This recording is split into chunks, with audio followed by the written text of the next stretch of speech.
बाग में बैठी थी और रो रही। कितने कहा बुलबुल रोती क्यों है? उन्होंने कहा मौसम बाहर जा रहा है। उन्होंने कहा मौसम बाहर जा रहा है तो फिर पलट क्या आएगा? उन्होंने कहा मौसम बाहर तो आएगा, पता नहीं मैं होंगी कि नहीं। अल्लाह मेरे भाई और रमज़ान शरीफ जा रहा है, ज़ै नसीब पता नहीं अगला माह रमज़ान हमें नसीब हो या ना हो।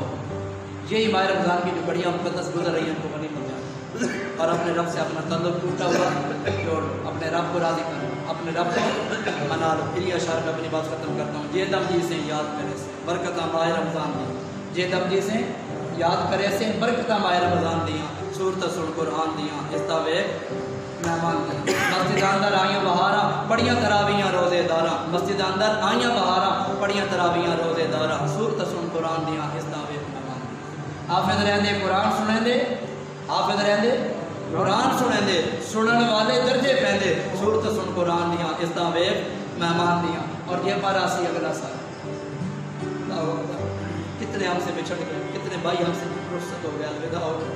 ये पारासी अगला साल है, कितने वालदैन हमसे कि किसी के वालिद रुखसत हो गया होगा, किसी के वालिदा रुखसत हो गई, आज वो हमसे हमारे घर में नहीं, ज़ियारत को हम चाहें भी सी तो ज़ियारत नहीं हो। जे पारासी अगला साल है, रोज़े रक्सन करमा वाले कोई वहीं समसी कमर बिछा दे, सूरत सुन कर आन दियाँ, इस्तावे मेहमान दी। और टुरिया वहदा यार असाडा, अल्लाह टुरिया वहदा माह रमज़ान, टुरिया वहदा यार असाडा, हासिल जिस नाल प्यार असाडा, बनसी जामिन रोज़े हशर दा, सूरत सुन कुरान दियाँ, इस्तावे मेहमान दियाँ। अल्लाह करीम की पाक बारगाह में